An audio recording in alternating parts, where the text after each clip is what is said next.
మొట్టమొదటిగా తండ్రి అయిన దేవాదేవునికి నా హృదయపూర్వకమైన కృతజ్ఞతాస్తుతులు తెలియజేస్తున్నాను.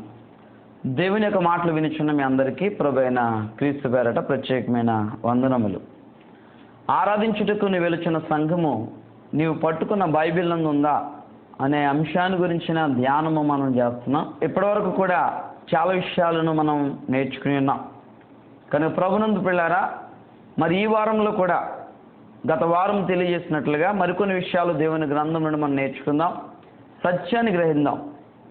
ఆరాధించుటకు వెలుచున్న సంఘము పెంతుగొచ్చు సంఘం అయితే అది నీవు పట్టుకున్న బైబిల్ నందు ఉందా అనే అంశాన్ని ఈ యొక్క సందర్భంలో మనం ధ్యానించబోతున్నాం. దయచేసి ప్రతి ఒక్కరు కూడా దేవుని యొక్క వాక్యము పైన ధ్యానం ఉంచాలి, ధ్యాస ఉంచాలని ప్రభు పేడ మీకు తెలియజేస్తున్నాను. చాలామంది దేవుని వాక్యం చెప్పండి అని అడుగుతున్నారు. వాక్యాన్ని నేను తెలియజేస్తున్నాను, వాక్య సంబంధమైన వాటిని మీకు తెలియజేస్తున్నాను. ఎలాగైనాను సత్యమును మీ ముందు పెట్టాలని నేను ప్రయత్నం చేస్తున్నాను. ఇది ఆవేశం కాదు, మరి సత్యాన్ని అందరూ తెలుసుకోవాలనే ఆవేదన. దయచేసి మరి నేను చెప్పుచున్న మాటలను ఆవేశపూరితంగా కాకుండా మరి ఆలోచనాపూరితంగా మీరు తీసుకోవాలని ప్రభు పేరట మీకు విజ్ఞప్తి చేస్తున్నాను. మరి పరిశుద్ధ గ్రంథంలో అనేక విషయాలు, అనేక సంగతులు మనకు తెలియచేయబడినప్పటికీ ఈ రోజున దేవుని యొక్క వాక్యాన్ని అర్థం చేసుకోలేక అపార్థం చేసుకుంటూ అనేకులు తమ యొక్క స్వలాభాన్ని లేదంటే తమ యొక్క స్వనీతిని ఆధారం చేసుకుని కొనసాగుతున్నారు. కనుక దేవుని యొక్క సంగతుల దగ్గరికి వచ్చేసరికి మన యొక్క స్వనీతిని కాదు కానీ దేవుని యొక్క నీతిని మనం ఆధారం చేసుకుని, మనుష్య జ్ఞానాన్ని కాకుండా దేవుని యొక్క జ్ఞానాన్ని మనం ఆధారం చేసుకుని నడుచుకోవలసిన వారి ఉన్నాం. చాలా సందర్భాలు మీకు తెలియజేస్తాను, మరొకసారి తెలియజేస్తున్నాను. ఇది మన యొక్క జీవమునకు సంబంధించిన సమస్య అండి. కనుక దేవుని యొక్క బిడలారా ప్రతి ఒక్కరు కూడా గమనించండి. మనం నిత్య జీవం చేరాలి అంటే తప్పనిసరిగా దేవుని యొక్క వాక్యాన్ని అంగీకరించాలి, దేవుని యొక్క వాక్యాన్ని అనుసరించాలి. పరిశుద్ధ గ్రంథం నుంచి మత్తయి సువార్త 15వ అధ్యాయము 9వ వచనాన్ని మనం చదివినప్పుడు, ఈ ప్రజలు తమ పెదవులతో నన్ను గణపరచుదురు కానీ వారు హృదయము నాకు దూరముగా ఉన్నది. ఎందుకు దూరం అయిపోయింది అంటే మనుషులు కల్పించిన పద్ధతులు దైవోపదేశములని వారు బోధించుచు నన్ను వ్యర్థముగా ఆరాధిస్తున్నారు అని చెప్పబడిందండి. మనుషులు కల్పించిన పద్ధతులను మనం అనుసరిస్తే దేవునిని మనం వ్యర్థముగా ఆరాధించిన వారు అవుతున్నామండి. ఈ రోజున చాలామంది చెప్తున్నారు, మేము ఆరాధిస్తున్నాం, మేము పాటలు పాడుతున్నాం, మేము ఆ యొక్క వాక్యాలే మేము ధ్యానిస్తున్నాం అని చెప్తున్నారు. అయితే ఎక్కడున్నారు, ఎలాగ ధ్యానిస్తున్నారు? మనుషులు కల్పించిన పద్ధతులలో ఉండి మనుషులు కల్పించిన పద్ధతులను మీరు అనుసరిస్తున్నారు. కానీ మనుషులు కల్పించిన పద్ధతులను ఒకవేళ మనం అనుసరిస్తే దేవుని మనం వ్యర్థంగా ఆరాధించినట్లే. ఆరాధిస్తున్నారా లేదండి? వీళ్ళు ఆరాధిస్తున్నారటండి. అయితే ఎలాగ ఆరాధిస్తున్నారు? వ్యర్థముగా ఆరాధిస్తున్నారు. కనుక ఈ యొక్క సమయంలోని యొక్క నువ్వు చేసే ఆరాధన వ్యర్థమైపోకూడదు. నీ ఆరాధన వ్యర్థమైపోకూడదు అంటే మనుషులు కల్పించిన పద్ధతులను విడిచిపెట్టేయాలి. మనుషులు కల్పించిన పద్ధతులను విడిచిపెట్టకపోతే, మనుషులు కల్పించిన పద్ధతులను దైవోపదేశాలుగా నువ్వు భావిస్తే నువ్వు చేసే ఆరాధన వ్యర్థమైపోతుంది. దయచేసి ప్రతి ఒక్కరు కూడా గమనించండి, సత్యాన్ని గ్రహించండి. యేసుక్రీస్తు ప్రభువారు మరి బోధించేటప్పుడు తెలియజేస్తున్నారు, తనను నమ్మిన యూదులతో అని చెప్పి మాట్లాడుతున్నాడు అండి. ఆయన ఎవరితో చెప్తున్నాడు? నమ్మని వారితోట, నమ్మిన వారితోట? పరిశుద్ధ గ్రంథం నుంచి యోహాను సువార్త 8వ అధ్యాయాన్ని మనం చదువుదాం. 31 నుండి కొన్ని మాటలు చదువుదాం. కాబట్టి యేసు తనను నమ్మిన యూదులతో, మీరు నా వాక్యమందు నిలిచిన వారైతే నిజముగా నాకు శిష్యులై ఉండి సత్యమును గ్రహించెదరు. నమ్మిన వారితో. ఈ రోజున ప్రభు నమ్మిన వారితోనే చెప్తున్నాను. నమ్మని వారిని కొద్దిసేపు పక్కన పెట్టండి. నమ్మిన వారు సరిగ్గా మరి ఆయన ఆరాధన, సరైన ఆరాధన చేయాలి కదా నమ్మిన వారు. యేసుక్రీస్తు ప్రభువారు చెప్తున్నది ఎవరితో అంటే నమ్మని వారితో కదా, నమ్మిన వారితో చెప్తున్నాడు. నమ్మిన యూదులతో చెప్తున్నాడు. ఈ రోజు నేను చెప్పే మాటలు కూడా నమ్మిన వారితోటే. అర్థమవుతుందండి? ఎవరికి సువార్త ప్రకటిస్తున్నావు, ఎవరికి చెప్తున్నావు అని చెప్తున్నాను. నమ్మిన వారికి చెప్తున్నాను. మరోసారి ఈ యొక్క వీడియో ద్వారా మీకు తెలియజేస్తున్నాను, నేను నమ్మిన వారితో చెప్తున్నాను. కనుక నమ్మని వారిని పక్కన పెట్టండి. నమ్మిన వారితో చెప్తున్నాను. ఎవరికి చెప్తున్నారని అడుగుతున్నారు కదా, నమ్మిన వారికి చెప్తున్నాడు. యేసుక్రీస్తు ప్రభువు వారు కూడా తనను నమ్మిన యూదులతో చెప్తున్నాడండి. ఏమని చెప్తున్నాడంటే, దయచేసి దేవునికి బిడ్డలారా ఆలోచన చేయండి, దేవుని వాక్యాన్ని ఆలోచన చేయండి. మీరు నా వాక్యమందు నిలిచిన వారైతే నిజముగా నాకు శిష్యులై ఉండి, నిజమైన శిష్యులు అబద్ధపు శిష్యులు ఉన్నారండి? అబద్ధపు శిష్యులు ఉంటారా? మనుషులు కల్పించిన పద్ధతులను దైవోపదేశములుగా భావించి అనుసరించేవాడు అబద్ధపు శిష్యుడే. దేవునికి బిడ్డలారా, దేవునికి మాటల మీద ఆలోచన చేయండి. మరి ఎవరు నిజమైన శిష్యులు అవుతారు, ఎవరు నిజమైన దేవుని బిడ్డలు అవుతారు అన్న ఆ వాక్యమందు నిలిచిన వారైతే నిజముగా నాకు శిష్యులై ఉండి సత్యాన్ని గ్రహిస్తారు. దేవునికి బిడ్డలారా, ఏమంటే అబద్ధం చెప్తుంటే ఏడుపు రావట్లేదండి జనాలకి, నిజం చెప్తుంటే ఏడిచేస్తున్నారండి. అబద్ధాలను ఆనందంగా ఆలకించేస్తున్నారు, నిజాలను చెప్పేసరికి దుఃఖం వచ్చేస్తుంది జనాలకి. కనుక మరి ఎందుకు వస్తుందో దుఃఖం నాకు అర్థం అవ్వట్లేదు. సత్యాన్ని మీరు గ్రహించాలని నా యొక్క మనవి. దేవునికి సత్యమును గ్రహించెదరు అని చెప్తున్నాడు. సత్యాన్ని గ్రహించడం యేసుక్రీస్తు ప్రభువు వారి ఉద్దేశం అండి. దేవునికి బిడ్డలారా, కానీ ఆలోచించేద్దాం. ఎప్పుడు సత్యాన్ని గ్రహించినప్పుడు, వాక్యమందు నిలిచినప్పుడు, అప్పుడు సత్యము మిమ్మల్ని స్వతంత్రులుగా చేయనని చెప్పగా, ఇది చెప్తున్నాడు యేసుక్రీస్తు ప్రభువు వారి బోధండి. ఇది బాబు, సత్యాన్ని గ్రహించండి, వాక్యమందు నిలిచి ఉండండి అని.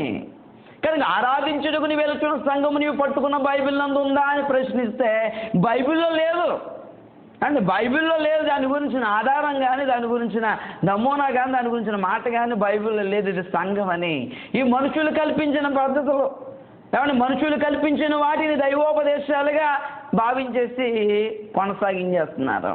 కానీ ఏదైనా ఒకటైన ధోరణ ఎప్పుడు మానుకుంటారండి మీరు? ఏదైనా ఒకటే అన్న ధోరణ.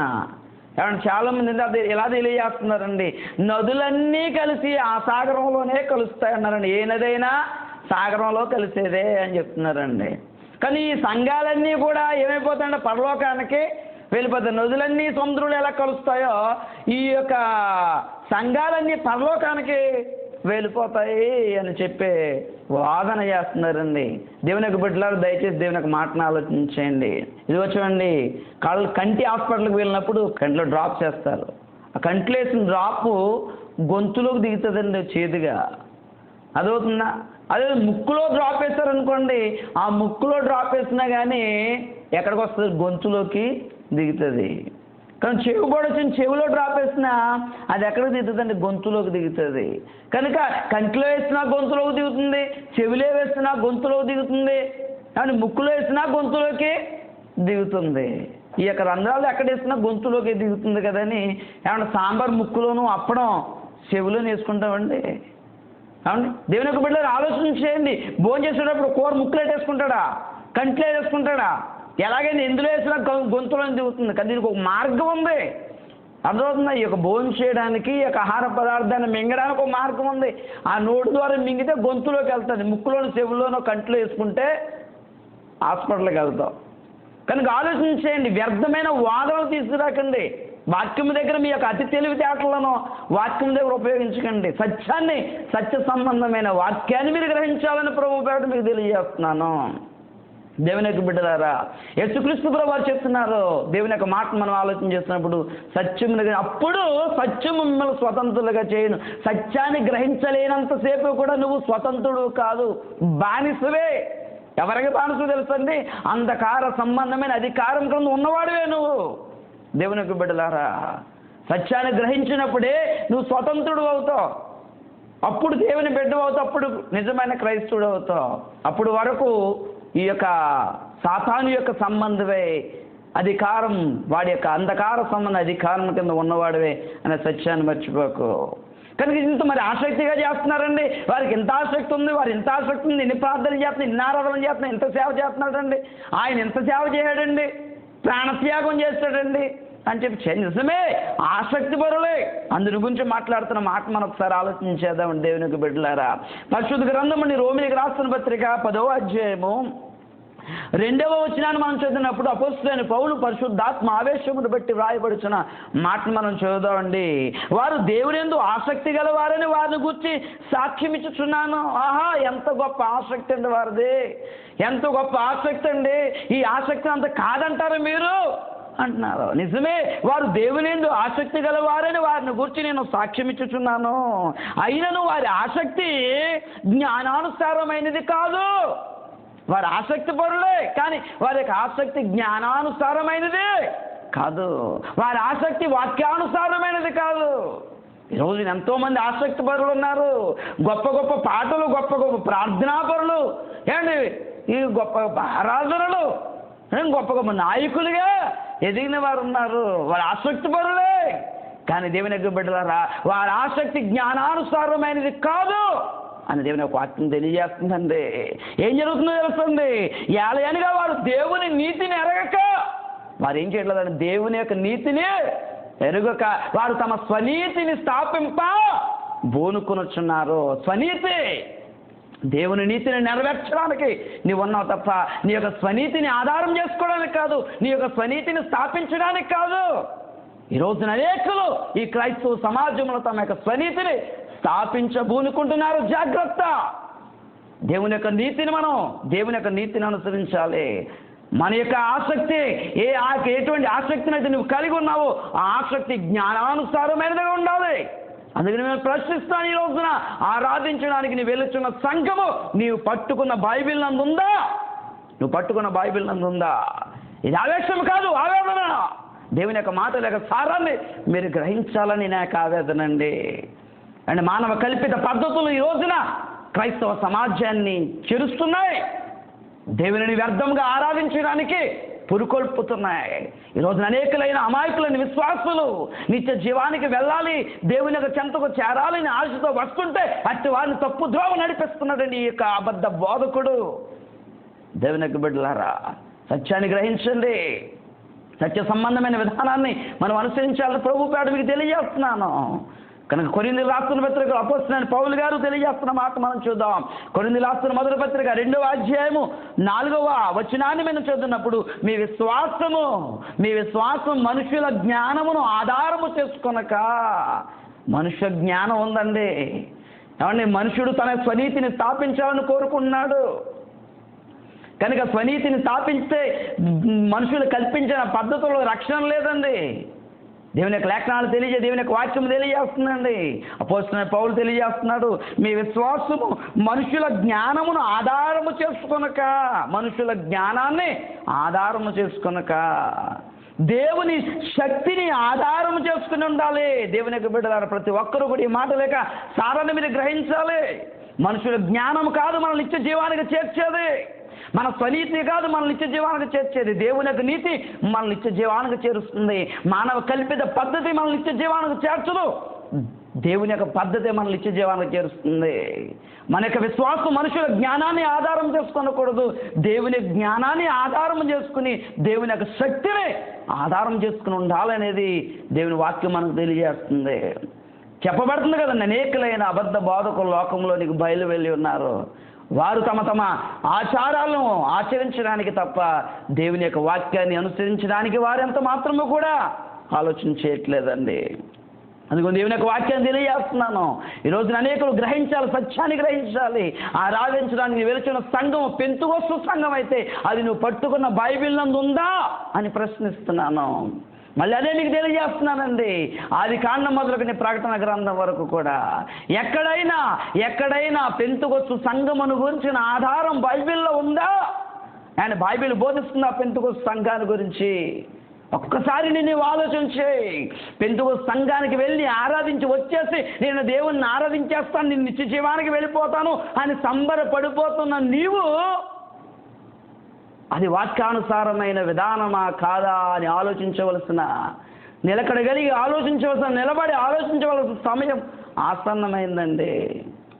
దేవుని యొక్క బిడ్డలారా, మరి పెంతుకొస్తు సంఘమును గురించిన ఆధారం ఏది కూడా బైబిల్ గ్రంథంలో కానరాదు. ఒక్కసారి నిన్ను ఆలోచించేయాలి. అయితే మరి ఏంటండి అది? మరి ఏంటి? ఈ రోజున అనేక చోట్ల పెంతుకొస్తు సంఘం ఎక్కడికి వెళ్తున్నారు? పెంతుకొస్తు సంఘానికండి. ఎవరి మీద? పెంతుకొస్తు వాళ్ళు ఆహా, అలాగా? దేవునికి బిడ్డలారా ఆలోచించేయండి. అసలు ఏంటిది ఎలా కలిగింది? ఒక్కసారి నేను ఆలోచించేయాలి. పెంతుకొస్తున్న మాట క్రొత్త నిబంధనలో 3 సార్లు ఉందండి.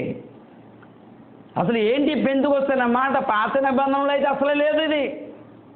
మరి ఏంటంటే పాత నిబంధనలో వారముల పండుగగా పిలువబడింది. వారముల పండుగగా పిలువబడింది. ద్వితీయోపదేశకాండాన్ని మనం ఆలోచించేద్దాం. ఇది ఎవరికి ఇవ్వబడింది? ఎవరికి ఆజ్ఞాపించబడింది అంటే ఇశ్రాయేలు ప్రజలకు ఇవ్వబడింది. ఈ పండుగను ఆచరించడం ఎవరి యొక్క విధి, ఎవరి యొక్క కట్టడి అంటే ఇశ్రాయేలీల కట్టడిది. దేవుని యొక్క బిడ్డలారా ఆలోచించండి. ద్వితీయోపదేశకాండము 16వ అధ్యాయము 9వ వచనానికి కొన్ని మాటలు మనం చూద్దాం. 7 వారములో నీవు లెక్కింపవలెను. పంట చేని పైన కొడవలి మొదట వేసినది మొదలుకొని 7 వారములను లెక్కించి నీ దేవుడైన యెహోవాకు వారముల పండుగ ఆచరించుటకై నీ చేతనైనంత స్వేచ్ఛార్పణమును సిద్ధపరచవలను. నీ దేవుడైన యెహోవా నిన్ను ఆశ్రయించును కొలది దాన్ని చేయవలను. వారముల పండుగ ఆచరించడానికి దేవుని యొక్క బిడ్డలారా ఏంటంటే అది వారముల పండుగ ఇశ్రాయేలు ప్రజలకు ఆజ్ఞాపించబడింది. 16వ అధ్యాయం 16వ వచనాన్ని మనం చదివినట్లయితే ఏటా 3 పండుగలు వారు ఆచరించాలని ఆజ్ఞాపించబడింది వాళ్ళకి. ద్వితీయోపదేశకాండము 16వ అధ్యాయము 16వ వచనాన్ని మనం చదివినప్పుడు ఏటికి 3 మారులు అనగా పొంగని రొట్టెల పండుగలోను, వారముల పండుగలోను, పర్ణశాలల పండుగలోను నీ దేవుడని యెహోవా ఏర్పరచుకున్న స్థలమున నీ మగవారందరూ ఆయన సన్నిధిని కనబడవలెను. ఏటికి 3 మార్లు ఆయన సన్నిధిని కనబడాలి ఈ పండుగలను ఆచరించడానికి. మొదటిది పొంగని రొట్టెల పండుగ, 2 వారముల పండుగ, పర్ణశాలల ప్రధానమైన పండుగలు ఇవి ఇశ్రాయేలీయుల యొక్క సమాజంలో. దేవునికి బిడ్డలారా ఆలోచించండి. మిగిలిన వచనాల్లో కూడా ఇవే సంగతులు తెలియాలి. లేవికాండం 23వ అధ్యాయము 15, 16 వచనాలు కానీ, లేవికాండం 23వ అధ్యాయం 2వ వచనాన్ని కానీ మనం చదివినప్పుడు ఈ యొక్క పండగ వారముల పండగగా పిలువబడింది, ప్రథమ ఫలముల పండగగా పిలువబడింది. దేవుని యొక్క బిడ్డలారా అయితే నూతన నిబంధనకు వచ్చేసరికి ఈ యొక్క నూతన నిబంధనలో 3 మార్లు మాత్రమే ఈ యొక్క పెంతుకొస్తు అనే మాట మనకు కలబడుతుంది. అసలు పెంతుకొస్తు సంఘముగా పిలువబడిందా, పండగగా పిలువబడిందా? బైబిల్ ఏం చేస్తుంది? బైబిల్ని అనుసరించి నువ్వు మాట్లాడుతున్నావా, బైబిల్కి వ్యతిరేకంగా మాట్లాడుతున్నావా? ఒకసారి నిన్ను ఆలోచన చేసుకోవాల్సిన అవసరం ఉందండి. అసలు కార్యములు 2వ అధ్యాయము 1వ వచనాన్ని మనం చదువుదాం. దయచేసి బైబిల్ గ్రంథం తెరిచి చూడండి. వాక్యం కావాలంటే వాడు ఇదిగో వాక్యం చూపిస్తున్నాను. దయచేసి వాక్యాన్ని మీరు పరిశీలన చేయాలని కోరుచున్నాను. అపొస్తలుల కార్యం 2వ అధ్యాయం 1వ వచనం, పెంతుకొస్తు పండుగ దినము వచ్చినప్పుడు.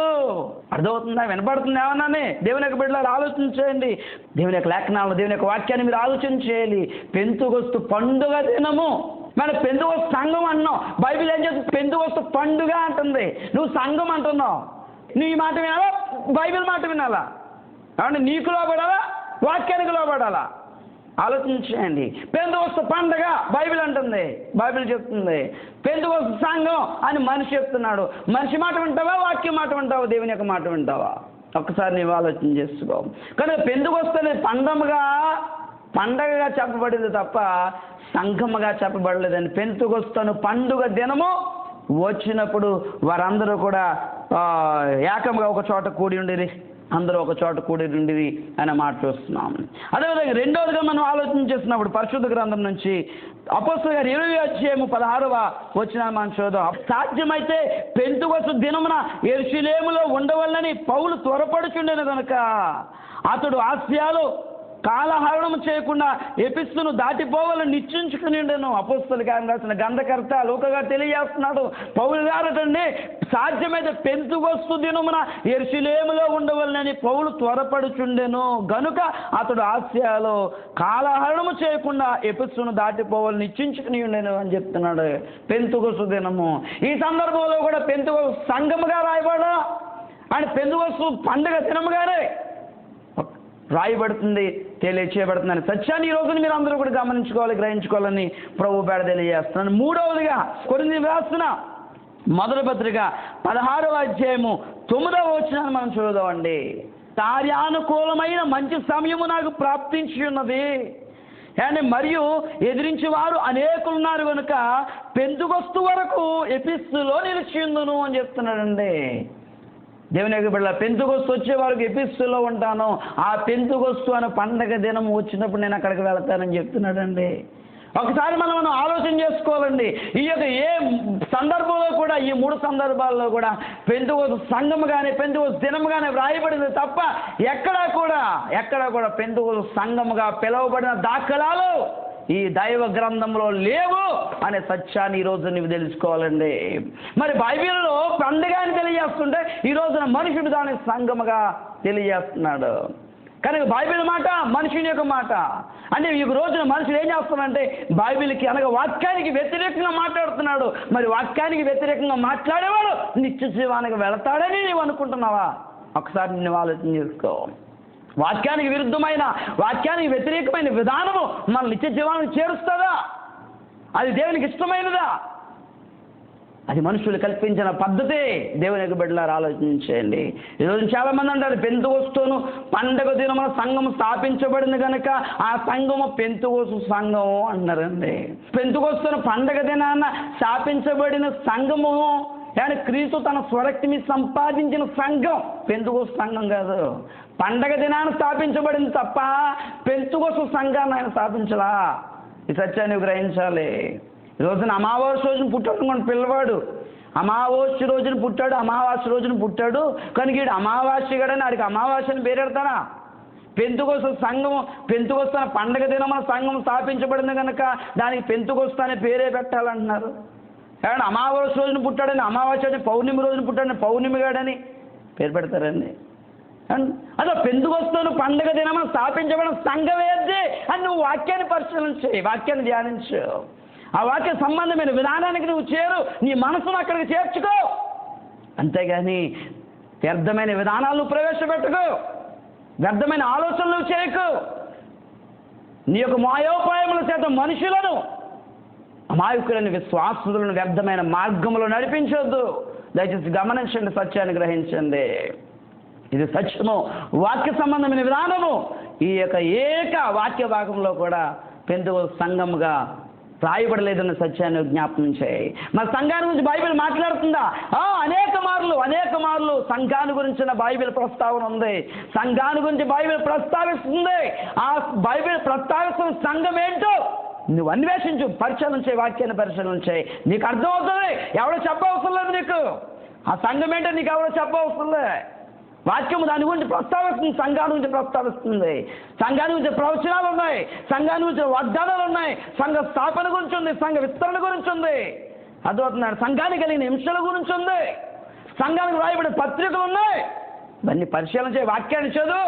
ఎవడో మనుషులు కల్పించిన పద్ధతులలో మునిగిపోకు. దేవుని యొక్క బిడ్డలారా ఆలోచించేయండి. దేవుని యొక్క వాక్య సంబంధమైన విధానాన్ని మనం ఆలోచించేయాలి. మరి ఏంటి చరిత్ర ఏంటండి? క్రీస్తు శకం 1900 సంవత్సరానికి ముందు ఈ యొక్క చరిత్రలో ఈ యొక్క భూమి మీద పెంతుకొస్తు సంఘం అనేది లేదండి. దేవుని యొక్క బిడ్డలారా, క్రీస్తు శకం 1900 సంవత్సరంలో చార్లెస్ స్కాట్ అని అతడు అమెరికాలో ఈ యొక్క పెంతుకొస్తు సంఘాన్ని స్థాపించాడు. దేవుని యొక్క బిడ్డలారా, ఈ విషయాలు మీరు చాలా జాగ్రత్తగా ఆలోచన చేయాలండి. ఏమండి, చార్లెస్ స్కాట్ ముఖ్యమా? నీకు సిలువ వేయబడి సమాధి చేయబడి 3వ దినాన్ని తిరిగి లేబడిన క్రీస్తు ముఖ్యమా? ఎవరు ముఖ్యం నీకు? ఎవరు మాట వింటావు? చార్లెస్ స్కాట్ చెప్పింది వింటావా? యేసుక్రీస్తు చెప్పింది వింటావా? ఆలోచించాయి. 1900 సంవత్సరంలో, క్రీస్తు శకం 1900 సంవత్సరంలో ఈ పెంతుకొస్తు సంఘం స్థాపించబడితే ఇదిగో 100వ శతాబ్దం లోపు రాయబడిన బైబిల్ గ్రంథంలో ఉన్న సంఘం ఏంటి? ఆ సంఘం ఏంటి? ఆ సంఘాన్ని గురించిన ఉనికి, ఆ సంఘం ఏంటి?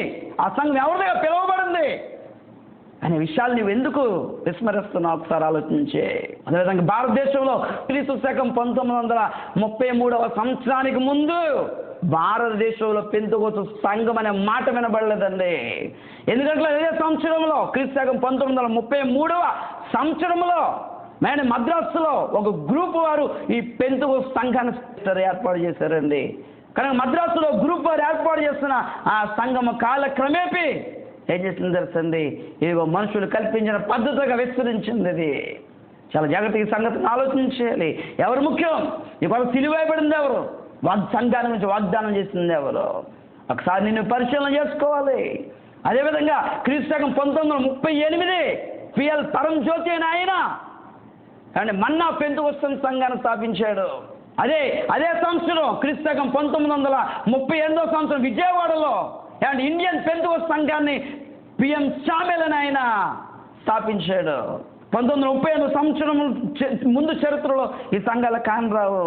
ఇవి మానవ కల్పితాలు కాదంటారా? ఒకసారి నువ్వు ఆలోచించాయి, ఇవి మానవ కల్పితాలు కాదా? మరి మానవ కల్పితాలలో రక్షణ ఉందా? మనుషులు కల్పించిన పద్ధతులను దైవోపదేశములుగా బోధించు వారిని వ్యర్థముగా ఆరాధిస్తున్నారు. వ్యర్థమైన ఆరాధన ఈ రోజున జరుగుతుంది. కారణం ఏంటంటే మనుషులు కల్పించిన పద్ధతులను దైవోపదేశములుగా భావిస్తే, వాటిని అనుసరిస్తే నువ్వు చేసే ఆరాధన వ్యర్థమైపోతుందనే సత్యాన్ని నువ్వు గ్రహించాలి. మరి ఎలాగండి నువ్వు ఆలోచన చేసుకోవాలి. కనుక ఆరాధించడానికి వెళుతున్న పెంతుకొస్తు సంఘము నువ్వు పట్టుకున్న బైబిల్లో లేదు, అది వాక్యానుసారమైనది కాదు అనే సత్యాన్ని ఈరోజు మీరందరూ గ్రహించాలండి. కానీ మీరేం చేయాలి? వాక్యం దగ్గరికి రండి, దేవుని యొక్క వాక్యాన్ని పరిశీలన చేయండి, పరిశోధించండి. సత్య సంబంధమైన సంఘం ఏంటో బైబిల్ తెలియజేస్తుంది. బైబిల్ సంఘం గురించి ఉనికి మనకు కనబడుతుంది. సంఘాన్ని గురించి బైబిల్ మాట్లాడుతుంది. కనుక ఈ బైబిల్ మాట్లాడుతున్నా ఈ బైబిల్లో ఉన్న సంఘం ఏంటి? అక్కడికి రావాలి. మనం అందరం కూడా నిత్య జీవానికి వెళ్ళాలి అంటే అక్కడికి రావాలి.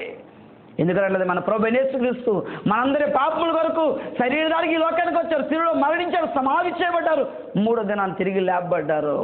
కనుక మరణాన్ని గెలిచి లేచాడు ఆయన, మన కొరకు ప్రాణాన్ని పెట్టిన వాడు ఆయన. దేవుని యొక్క బిడ్డలారా, ఒకసారి మీరు ఆలోచించండి. ఎఫెసీయులకు రాసిన పత్రిక 5వ అధ్యాయము 27వ వచనాన్ని మనం చదువుదాం. అటువలే క్రీస్తు కూడా సంఘమును ప్రేమించి అది కలంకమైనను ముడత అయినను అటుది మరి ఏదైనా లేక పరిశుద్ధమైనది గాను నిర్దోషమైనది గాను మహిమగల సంఘము గాను ఆయన తన ఎదుట దానిని నిలువబెట్టుకొనవలెనని వాక్యముతో ఉదక స్నానము చేత దాన్ని పవిత్రపరిచి పరిశుద్ధపరచుటకై దాని కొరకు సంఘము కొరకు తన్ను తాను అప్పగించుకున్నాడు యేసుక్రీస్తు. అది ఎలా ఉండాలని కోరుకున్నాడు తెలుసండి? పరిశుద్ధమైనదిగా ఉండాలి, పవిత్రమైనదిగా ఉండాలి అని ఆయన కోరుకున్నాడు. కనుక తనదిగా ఉండాలి అని కోరుకున్నాడండి. అపొస్తలుడైన పౌలు తెలియజేస్తూ ఈ మర్మము గొప్పది, నేను క్రీస్తుని గురించి సంఘముని గురించి మాట్లాడుతున్నాను. ఈ రోజున క్రీస్తుని గురించి మాట్లాడే అనేకులు సంఘాన్ని గురించి మాట్లాడే తెగింపు లేదు. దేవుని యొక్క బిడ్డలారా, దేవుని యొక్క వాక్యాన్ని ఆలోచించేయండి. సంఘముని గురించి క్రీస్తుని గురించి మాట్లాడుతున్నాను. ఇవో పురుషుడు అండ్ స్త్రీ, క్రీస్తు సంఘముని గురించి మాట్లాడబడిందండి అక్కడ. కనుక క్రీస్తు ఆ సంఘము కొరకు తను తాను అప్పగించుకున్నాడు. అప్పగించుకుని తన స్వరక్తిని సంపాదించిన తన సంఘానికి ఈ రోజున పండుగ పేరుతో పిలవడం ఎంతవరకు సమంజసమో ఈ రోజు నువ్వు ఆలోచన చేసుకో. వాళ్ళ పేరు పెట్టడం ఎంతవరకు సమంజసం ఒకసారి ఆలోచించే. దేవుని యొక్క బిడ్డలారా, ఆరాధించుకుని వెళ్తున్న సంఘము పెంతుకొస్తు సంఘం అయితే అది నువ్వు పట్టుకున్న బైబిల్ అందు ఉందా అని ప్రశ్నిస్తే సిగ్గుతో తలదించుకునే పరిస్థితి ఏర్పడుతుంది. ఎందుకంటే నువ్వు వెళ్తున్న ఆ యొక్క పెంతుకొస్తు సంఘాన్ని గురించిన ఆధారము బైబిల్లో కానరాదు. కనుక బైబిల్ బోధిస్తున్న సంఘం ఏంటి అనేది నువ్వు ఆలోచించే. ఆరాధించుకుని వెళ్తున్న సంఘం నువ్వు పట్టుకున్న బైబిల్ అందు ఉందా అని ప్రశ్నిస్తే సిగ్గుతో తలదించుకుని పరిస్థితి మారాలంటే వాక్య సంబంధమైన విధానానికి నువ్వు రావాలని ప్రభుపేట మీకు తెలియజేస్తున్నాను. మనుషులు కల్పించిన పద్ధతులు మన నిత్య జీవానికి చేర్చలేవు. మన స్వనీతిని స్థాపించబోనుకోకూడదు, దేవుని యొక్క నీతిని మనం స్థాపించాలి. మనుషులు మన యొక్క విశ్వాసము, మనుషుల జ్ఞానాన్ని ఆధారం చేసుకోకూడదు, దేవుని యొక్క వాక్యాన్ని, దేవుని యొక్క జ్ఞానాన్ని ఆధారం చేసుకుని ఉండాలని ప్రభు పేరట మీకు తెలియజేస్తున్నాను. దేవుడు మిమ్మల్ని, మీ కుటుంబాన్ని, బిడ్డలను దీవించునుగాక. మీరందరూ కూడా వాక్యాన్ని, సత్యాన్ని గ్రహిస్తారని ఆశిస్తూ ప్రార్థించుకుందాం. పరిశుద్ధుడా దయగల తండ్రి, చెప్పబడిన మాటలు అందరి హృదయాల్లో ఫలభరితంగా ఆశీర్వాదకరంగా ఉండడానికి నీ కృపను దయచేయండి. కలుగుతున్న సకల విధమైన ఆటంకాలను దూరపరచండి. నీ బిడ్డల యొక్క హృదయాలను ఆయత్తపరచండి. కఠిన హృదయాలు కాకుండా నీ యొక్క వాక్యానికి లోబడి హృదయాలు బిడ్డలకు దయచేయమని, మా పాప అపరాధ బలహీనతలను మన్నించమని, ప్రతి ఒక్కరూ కూడా సత్యాన్ని గ్రహించుటకు వారి యొక్క హృదయాలను ఆయత్తపరచమని, ఈ యొక్క తన పరిచయను ఘనముగా మీరు కొనసాగింపు చేయమని మా ప్రభువును రక్షకుడైన క్రీస్తు పేరట ప్రార్థించి వేడుకుంటున్నాం తండ్రి. ఆమేన్. మీ అందరికీ వందనాలు.